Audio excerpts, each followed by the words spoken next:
questions, right? So, because the sheriff is the chief law enforcement officer of that county, period, in a sentence.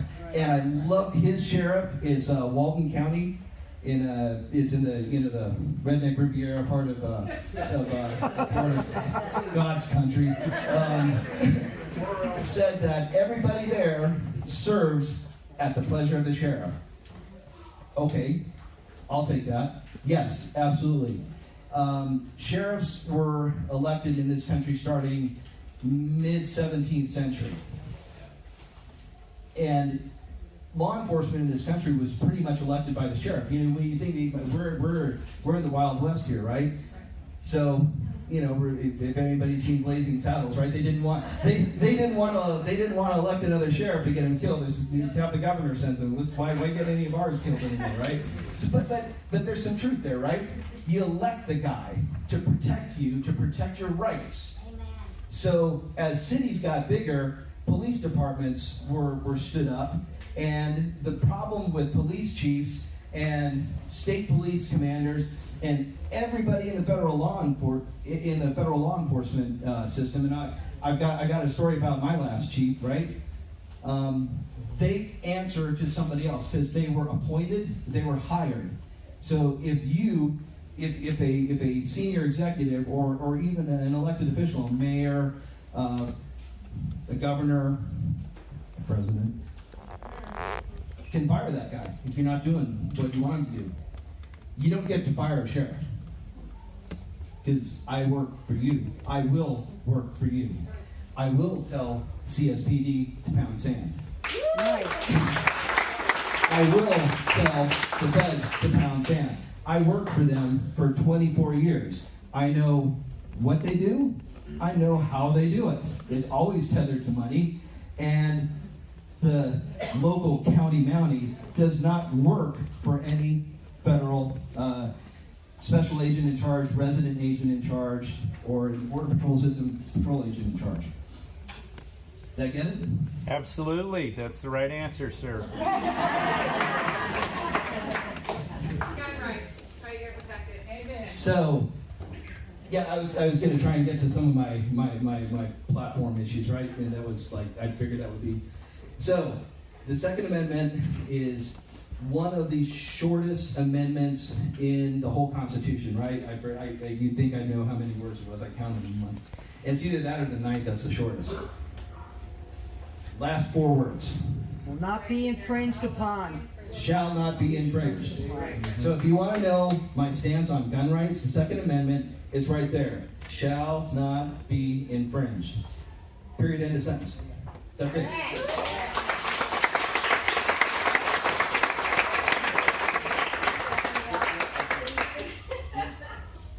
One more word.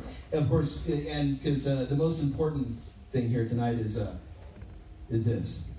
This is how we take back the party. Yep. This is how we take back our government.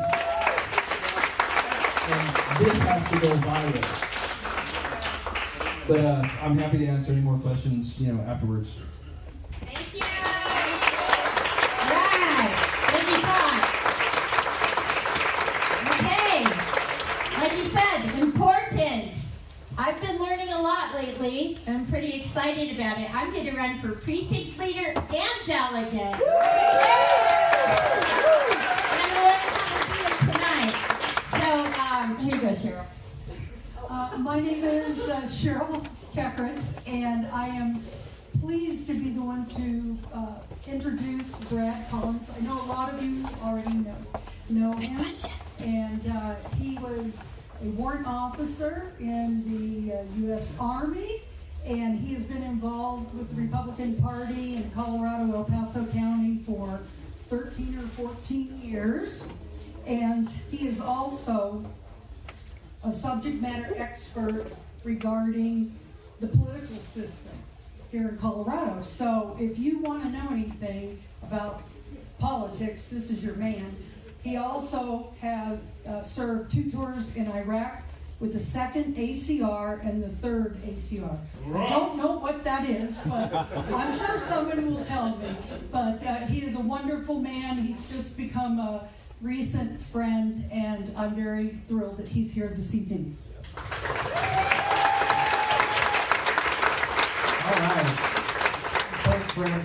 out tonight. I'll be quick, and as we move forward, if you have any questions at any time, stop and ask them, because somebody else may not understand what is going on. I'd like to start off by paraphrasing a quote from G.K. Chesterton. He said, "It's the business of Democrats to make bad policy, and it is the business of Republicans to make sure those bad policies stay in place."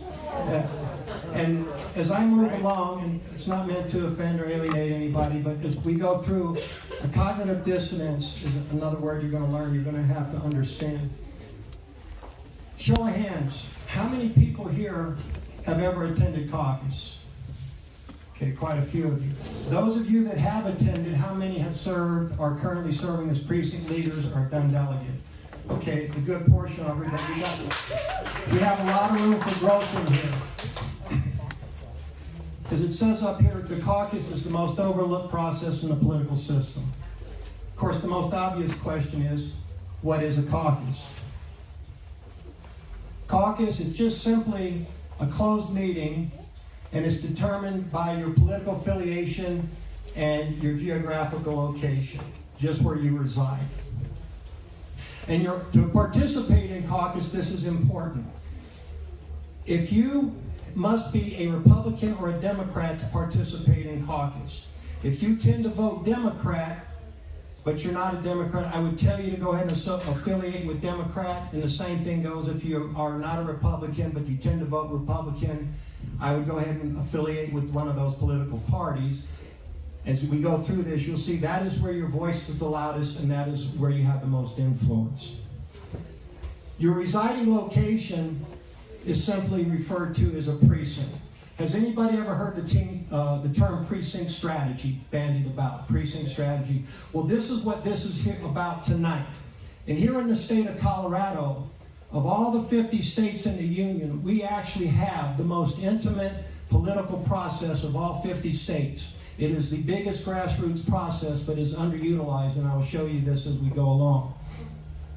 We also have roughly in the county, and remember the process I'm telling you, it works in, there are 64 counties, as Governor Lopez was talking about, there's 64 counties here in the state. Each state, or each county caucuses. The only thing that is different are the numbers. And I'll be using Republican numbers here for El Paso County as we proceed. The caucus, we actually have a 4-step political process. The caucus is the first step in our political process. And of course, the obvious question, what are the 4 steps? First step is caucus. And from the caucus, you'll go to what's called an assembly. And then after that, you have the primary election and then the general election. Of course, if I ask for a show of hands, how many here have voted in a primary or general? Probably all the hands will have gone up. You're losing out because the influence is in the first 2 steps. Of course, there's 2 questions to ask when they come to caucus. What are they? Well, the first question is, why should you attend caucus? Why should you attend caucus? It's very simple. As Shara said, bluff. It's where your influence is the strongest. There's no other ifs, ands, or buts about it. It is where your influence is the strongest. And I'm moving pretty fast. As I said, if there's anything you don't understand, stop and ask a question.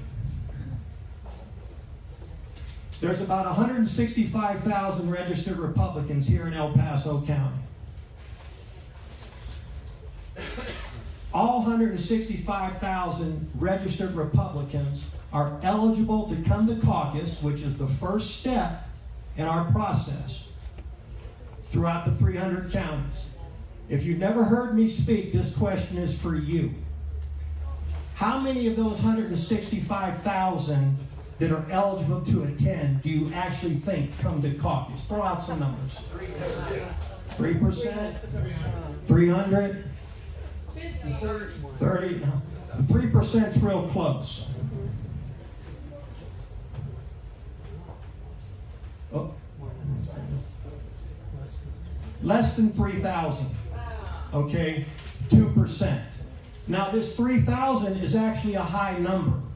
This is probably what happened in 2016 when we had the first year President Trump ran, and we had multiple people running, and you could still do a straw poll, even though they didn't do it that year. A lot of folks used to show up just to engage in the straw poll, and they would leave, not realizing that's a lost opportunity. You're missing out on your influence.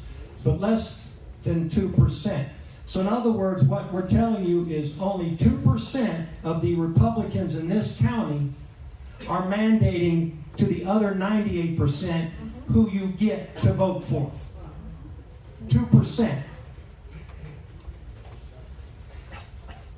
Very simple. Is your influence, are you more relevant being one of 165,000 or one of 1,500? And the reason I use 1,500 is because each county, and we'll get to this, there's about 1,500 total delegates that are dispersed through the 300 precincts, an average of 5 each precinct, some more or less. 1,500 people. Look around this room. There's, I don't know, 50, 60 people in the room. Just as a one group of people right here, your influence is immense just in one room. If you attend a church, say this church, you got 300 people in the room. You literally, dispersed throughout the county, you cover every precinct there is available. One church, huge influence in the county. Missed opportunity. The second question you want to ask, of course, what is the primary purpose of caucus? There's actually two. What's the first purpose of caucus? You elect central committee members. Now, as I move forward, if you're confused on any of this, stop and ask, because this, as far as the two, the two purposes, this one is overlooked. A central committee member, they're also known as precinct leaders. Remember I said there's roughly about 300 precincts, a little less, but 300. Each precinct has 2 precinct leaders. There's probably about 20 to 25% vacancy rate throughout the county for these different precincts. About a quarter. And the next question, why are these positions important? Well, they elect the leadership for the county and influence the direction of the party. And there's a couple other things, and I'm going to expand on this here.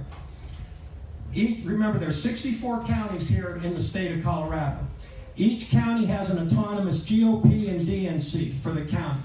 They all have a chair, vice chair, secretary, and there's other positions as well that are elected. How do those people come to those positions? They're elected by the central committee, i.e. the precinct leaders. How do you become a precinct leader? You go to caucus and get elected. Why is this important? As I said, we currently have the Republican chair is a lady named Vicki Tompkins. I don't know if you know her, but she's a wonderful lady. She's a real spitfire, and she doesn't back down.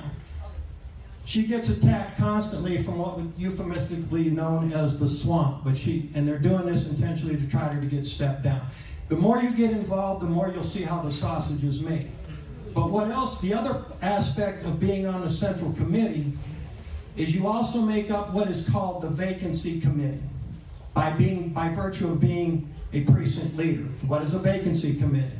If any elected official at the county level and above, that includes 5th Congressional District, steps down for whatever reason, that person has to be replaced. Who gets to replace that person? Who has the last word on that? The precinct leaders do. Now what will happen is this, and as we go through, you'll see how small the numbers are and the influence you can have in just on a small amount of organization. And they also, we always talk about holding our elected officials accountable. One of the best ways to do that, and I'll illustrate an example. Let's say I have a state senator and he's not doing a good job, and I go up to that state senator, and by the way, mine isn't, okay, but they're not doing a good job, and I say, Mr. State Senator, you're going up there and you're violating every platform and principle that we have for the Republican Party. I, individual voter, Brad Collins, I censure you. His response is going to be, no, that ain't going to be. Okay, so what? Right? As an individual. Now, let's flip that around. I, on the other hand, I'm on the Central Committee. I'm a precinct leader. We have a Central Committee meeting, and I raise my hand. I say, Madam Chair, Brad Collins, Precinct Leader 161. I make a proposal, a motion that we censure my state senator because he is violating A, B, C, and D. Madam Chair says, okay, let's take a vote. We have a discussion. All in favor, say aye. Aye. All opposed, say nay. Silence. What does that mean? Well, now, as an individual on the Central Committee, with a simple majority vote, we implement a censure. What happens now? Press releases go out from the written media, the visual media, state, local, country-wide, county-wide. And you've probably seen examples of this, right? Up in Wyoming, Liz Cheney had been censured by her state GOP. A case of this happened in Louisiana in the same vein. Now, your voice now is as loud as it can be. So that person that we censured now has to look over his shoulder because we've just given an opportunity for that person to be primaried by somebody that will uphold the platform and values. And this is a tactic. And this is a tactic that is done by, we'll say, the established swamp or the seasoned veterans of this kind of movement.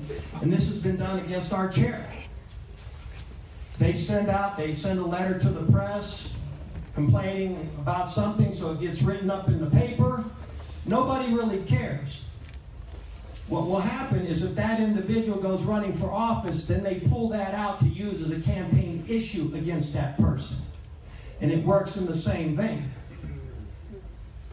300 and some odd people, you will hold all your elected representatives accountable. You can hold them accountable. Trust me, they don't want that pressure.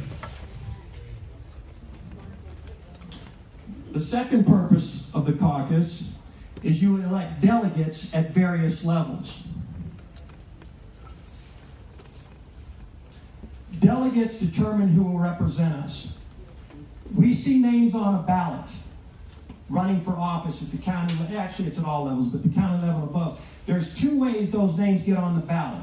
You just don't go down to the clerk and recorder or the secretary of state and say, hey, I want to run for this one. And your name goes on the ballot. Doesn't work like that. There's two ways. You can petition on, or you go through the assembly to get the votes of the delegates. Let me just briefly talk about petitioning on. Many of you may have been in front of, say, the grocery stores, department stores, wherever there's a large gathering of people, and you'll see people with these petitions. Hey, will you sign my petition to save the trees, the bees, my two knees, whatever it is, okay? Or you might see they might have a specific candidate that they want to get on the ballot. That's one way. However, what's the barrier of that? Money. Normally they have to hire, they have professional groups, and they normally hire, they go down into the Skid Row areas of town, and they get the guys that are on drugs and other things and need a few dollars. And so they give them a few coins, and they stand out here, maybe give them a beer or a joint, whatever the case may be. And they get them to pull these petitions and go up and ask for these signatures. But the person hiring that organization, it's going to cost them probably about $10,000 to do that. So you're already $10,000 before you even get started. Now, if you're just a small, independent, grassroots individual, $10,000 is a lot of money. And the second way that you get on is by a vote of the delegates at assembly. And you must get at least 30% of those delegates present and voting to get on. Now, what will happen is, say there's, like for instance, there's multiple candidates running for a different position. the odds of everybody getting at least 30% to get on the ballot is pretty slim. So what will happen is this. Remember I said, let's use a countywide position, sheriff. 1,500 delegates are eligible to vote in that county assembly. If one person let's say there's 4 people running. If one person gets 50% and the remaining candidates get less than 30, you will only see one name on the ballot. Now there's other stuff, but you'll see one name. Really didn't cost any money, just a little interaction, talking with the delegates and precinct leaders and getting them to act on your behalf. This is how you can mitigate the cost of running for office. As I said, just in this room, there's a lot of people here.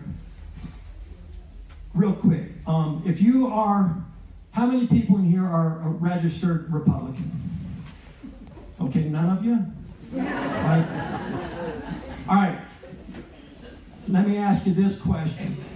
If I were to ask the people in this room, how many people here would consider themselves in the Romney wing of the Republican Party? How about the Trump wing? Okay, there you go. I can tell you right now, the majority of the representation we have comes out of the Romney wing of the party. Okay, this is the cognitive dissonance that you have to get over. Those are the facts. Those are just the facts. How do you mitigate this? Through the caucus process. Through the caucus process. Remember, only 2% at most even participate. And I can tell you this, amongst the 300 precincts, in many cases, when you show up to a caucus in your precinct, you might be the only person there. Remember, I said almost 20-25% of these precincts are vacant. So it isn't going to be like my precinct is very competitive. I happen to know a lot of people there, so I'm normally okay, but they could target me. You got to get about 30 people to do it. It's going to be tough, okay? But if you show up, and just for an idea, I can actually, and I'll give you the information you can look up if you don't know what your precinct number is. I can tell you currently from what the past caucus was, how many delegates you have in your particular precinct, how many people showed up, and then how many people went forward. Let's just use an example. Let's just say David's precinct here, and I've talked with David. Let's say his precinct has 6 delegates, and 4 people showed up to the last caucus. So I say, hey, Dave, you know what? I don't know if you know these people or not, but if you want to support yourself, you and your wife, and you find 4 other people to show up. So you show up with an entourage of 6, they have 4. When you vote for precinct leader and delegates, now, I was in the bottom half of my class, but I do remember 6 is greater than 4. Okay? You will win. Okay? Does everybody understand? It's a very simple concept. And most of us know a few people in our neighborhood. I live in a very wonderful neighborhood, and I'm surrounded by some gracious people, and so we have a nice rapport. So remember, it's just like a neighborhood gathering. So you bring the like-minded people with you. Now what happens is one of the tactics that they give you to discourage you is they start making it sound like work. Caucus takes about 2 hours. After that, 3 weeks later, you have an assembly, and they're actually pretty exciting, especially if it's a competitive assembly, and you got somebody that you're supporting against somebody that you're not. So it gets very exciting. It's real exciting. That takes maybe 5 to 8 hours, depending. Now, if you're elected as a precinct leader in, I think March, whatever it is, first Tuesday in March is probably caucus or around there. Okay. Your next event as a precinct leader is 11 months after that. 11 months. And you'll go there to vote for chair, secretary, vice chair, that kind of thing. And then once you're done being a delegate, you're done until next caucus and you want to run again. So don't be scared and have people tell, oh, it's going to be work, you got to walk the precincts, no, you don't. It's all volunteer army, folks.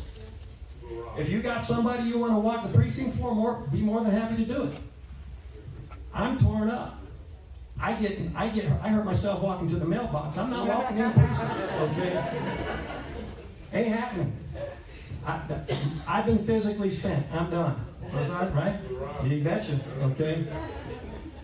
So does everybody understand that particular concept? I just want to show you some numbers here. Okay. This is from, Charles, what's this? Maybe 2020, 2018? Okay. We had a total of 1,490 delegates. 71% would be 1058. So if you walked in there, whatever, there's multiple county positions. You have 1,058 people you own, the county. You own all of it. And just a little side note, we could literally take over both parties. All right, and let me tell you how because remember, the Democrats and the Republicans both caucus. So if I've got enough people to cover, say, the Republican, hey man, we got 8, why don't you go to the Democrat caucus and take that one over? So 3,000 people in this county can literally control both parties. Nice. 3,000 people. Now I have gone into the churches and I have gotten on my hands and knees, not to pray, but to beg. Yeah. For many of the pastors and these guys to get involved, because I said, you may not be involved in politics, but it's neck deep in you. That's right. And it is not literate to defend yourself. And I'm going to give you the tools on how to do this. It's a very simple process. A very simple process. And you've been kept in the dark for a reason, because it benefits the status quo. There's many people that make a good living off of this. Why would they want to give that up? You're going after their livelihood. Right. But you can see the numbers. For instance, I'm not in it anymore, but 191 delegates eligible in House District 15, 136 is 71. Is it easier for me to get 136 people organized, or say in House District, or about 16,000? Which is easier? Well, again, I was in the bottom half, but I'm going to go with the 136 would be easier. Okay. So just as, these numbers will change. They're not static, but they'll stay close, just to give you an idea. So you can see the influence here. You can wait and just be given the candidate that we tell you to vote for, or you can pick that candidate. Or you can pick that candidate. Personally, I can tell you this, in most cases, the candidate is on the ballot is not the person that I chose. Bless you. So in a nutshell, this is your influence at work in the caucus. I just want to show you, this is the voting records of the folks in this county right now. All right, there are many resources out there. There's a website called the Colorado Liberty Caucus Scorecard. And, this is everybody, the House District and the senators, okay? And if you were to, I think Governor Lopez was talking about this, but if you look at some of these bills, he was talking about who controls you. Maybe it was Sheriff Todd, I don't remember. But who controls you? The bureaucracies. If you pull up, and I just went through and did about a handful of 1920 bills, and you have to go sort of beneath the surface. Now, on the surface, when they rate them, you'll see, yeah, it grows government and empowers this. But you have to see when they're in these bills, it's like a Trojan horse coming at you. This is how they're empowering the bureaucracy. Now, either these guys are complicit or ignorant. It doesn't serve us either way. It is important that you know these records so you can make an informed decision. Right. They have no problems with disempowering you and empowering them. I never took an oath to a political party or a politician. I did not. And I'm not an apparatchik in the Politburo. Some of this stuff is unpleasant to see or hear, but this is the reality. And I can, I have a list, but there's other websites. But you go look at it, and you can just pull up a few of these bills, and see whose names are on them. And see whose names are on them. And then if you read through them, they can be very disturbing. It's death by 1,000 paper cuts. Debbie Downer, I know. Uh-oh. Where's my glasses? Let me try to...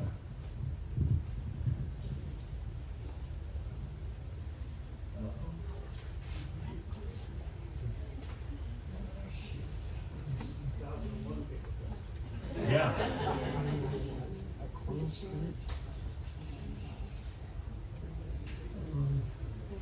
Well, anyway, I had a few quotes that I end with to let you read that are pretty profound.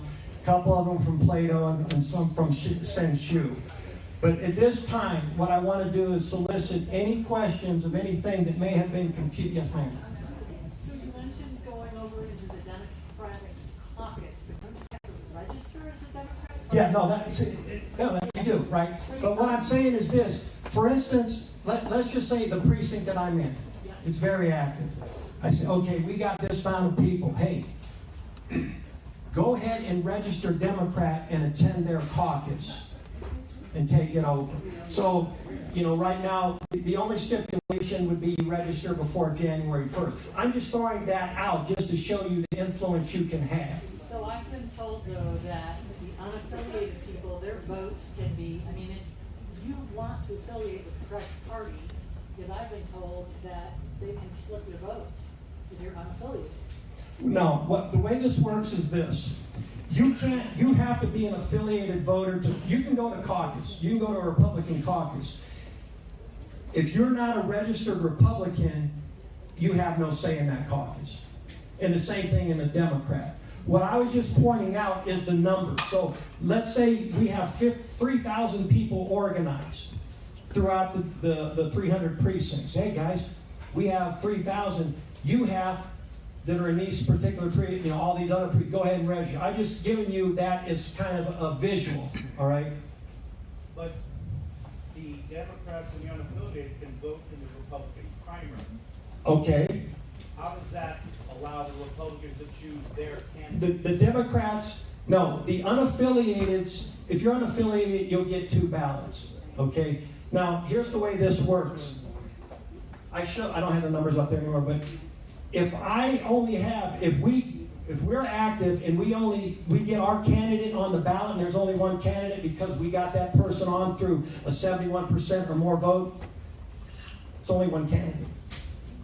So we're picking the candidate beforehand. Now, there's also another thing that people don't understand as you get involved. It is not automatic. It has to be voted on every 2 years whether we allow unaffiliated to participate in our primary process.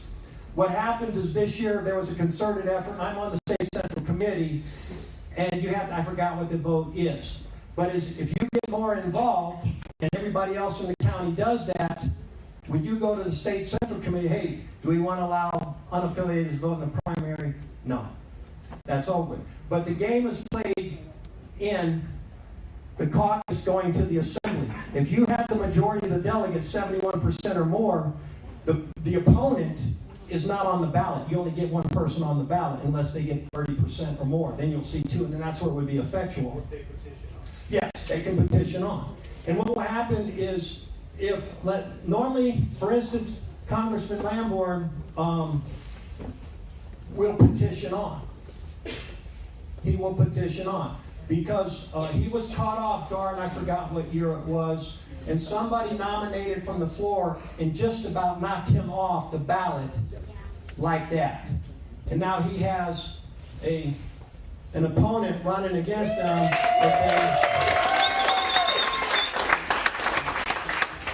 So because he doesn't want to take that chance, because in general, those folks that participate in this process are a little more knowledgeable than just the voters that vote in the primary and the general. Now, at the same time,